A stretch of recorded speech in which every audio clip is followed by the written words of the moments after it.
দহগ্রাম ছিটমহল কোন জেলায় অবস্থিত?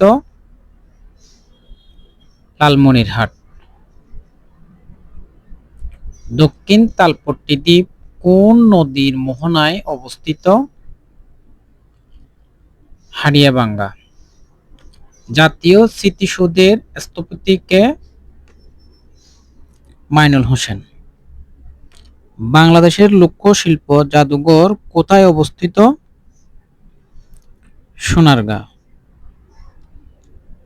পূর্ণভবা, নাগর ও টাঙ্গর কোন নদীর উপনদী? মহানন্দা।